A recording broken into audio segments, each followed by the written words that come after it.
आने वाला समय जो है खास करके अभी मुझे जो जुलाई तक का, मैं बार बार कह रहा हूं, मैं कोई समय दोहरा नहीं रहा हूं, मैं एकदम सटीक, मैं पहले दिन से एक तिथि लेके चल रहा हूं, कभी जुलाई तक मुझे ना भारतवर्ष के लिए अच्छा समय दिख रहा है, ना विश्व में खास करके मिडल ईस्ट और साथ ही साथ अरबियन कंट्रीज के लिए कोई बहुत अच्छा समय नहीं दिख रहा है। वहां से एम्प्लॉयमेंट डिप्लॉय होगा, वहां से लोग वापस भगना शुरू होंगे और बहुत हद तक लोगों को जो है आर्थिक संकट का सामना करना पड़ेगा।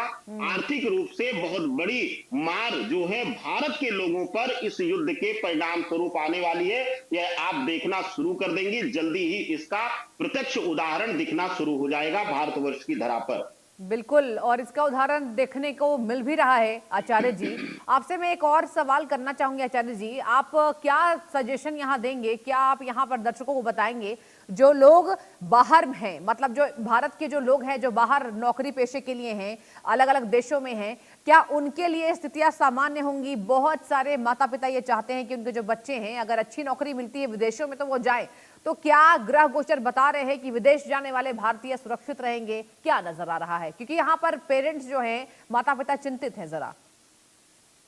सृष्टि जी, ये बड़ा अनोखा प्रश्न है और इसमें मुझे लगता है कि बड़ा विरोधाभास लोग कर जाएंगे, लेकिन मैं सनातन के इतिहास से इसको आपको समझाना चाहूंगा।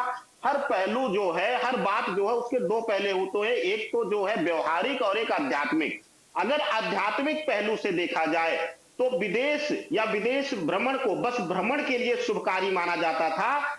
पलायन को कभी भी सनातन ने जो है शुभकारी नहीं माना, इसको एक विरह की भावना, अपने परिवार से दूर होने की और इसको एक जो है वेदना की भावना से जोड़ा जाता था। लेकिन आज के समय पे जो है फॉरेन करेंसी के चक्कर में, क्योंकि हमारी मुद्रा कमजोर है, तो ठीक है, हम सरकार भी आचार्य जी प्रमोट बने करती रहिए। है।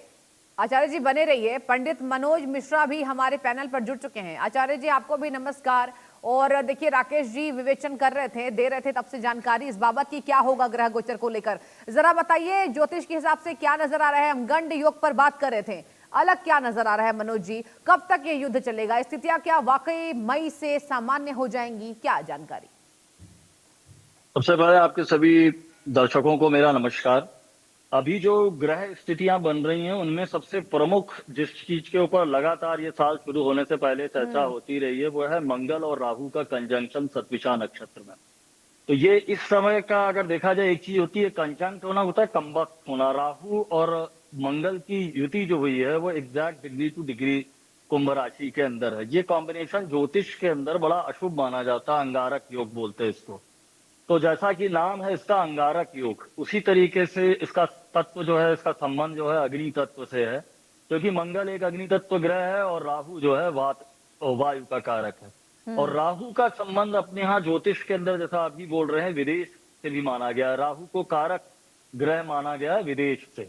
तो इस समय जो जिस नक्षत्र के अंदर ये युति हुई है उसका संबंध सारे अब्राहमिक रिलीजन से है। भारतीय दर्शन के अंदर जितना भी नक्षत्र है या जो हमारा वैदिक सिद्धांत है उसके अंदर हर नक्षत्र का एक देव कहा गया है। तो जो वरुण देवता का संबंध जो है वो सतविषा नक्षत्र से। इस समय जो ट्रांजिट और गोचर सतविषा में राहु मंगल का है, ये उसके परिणाम जो इस समय दिख रहे हैं। रही चीज अभी इस समय जो स्थितियां बनी हुई है वो ज्यादातर गल्फ कंट्रीज के अंदर, जो पूरा यूएई वाला जो इलाका है वहां पर एक बहुत बड़ा ट्रांसफॉर्मेशन चल रहा है, जिसके अंदर एक मैं स्थिति ये कह सकता हूं कि आज 15 तारीख को सूर्य का जो गोचर मीन राशि के अंदर हुआ है, हाँ। यहाँ से कुछ स्थितियों के अंदर कुछ परिवर्तन दिख सकता है। क्योंकि सूर्य का जल तत्व की राशि में जाना और इस समय जो शनि का गोचर भी मीन राशि के अंदर हो रहा है, तो ये एक थोड़ा सा शनि सूर्य का कंजंक्शन जब सेम डिग्री पे पहुंचेगा तो हो सकता है उस समय कुछ कष्टप्रद हो। पर लेकिन सूर्य का कुंभ राशि से निकलना अभी के लिए मैं कह सकता हूँ फॉर द टाइम बिंग थोड़ा सा बेटर स्थितियां को दिखा रहा है सूर्य का गोचर, आज जो परिवर्तन हुआ है।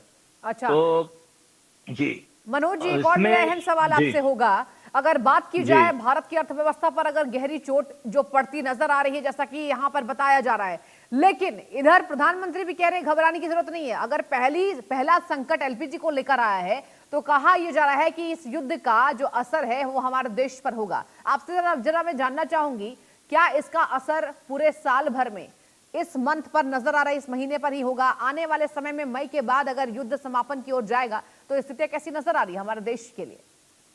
अगर भारत के परिपेक्ष के अंदर इस ट्रांजिट को देखूं और आगे आने वाली 1 महीने 2 महीने के अंदर जो स्थितियां उनके बारे में अगर ज्योतिषी उसकी अब उसको हम कैलकुलेट करें तो उसमें एक चीज जो सबसे प्रमुख दिखाई देती है कि जो जो ऑयल एंड नेचुरल गैस है जिसका संबंध शनि से और राहु से माना गया है, क्योंकि इसका तत्व जो है वायु तत्व से जोड़ा गया है और शनि का संबंध मानते हैं ऑयल एंड नेचुरल गैस को।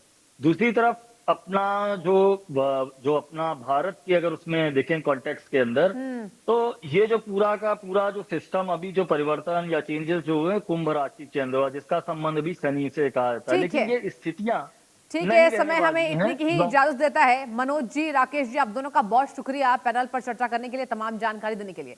और वक्त एक छोटे से ब्रेक का, कहीं मत जाइए, देखते रहिए इंडिया न्यूज।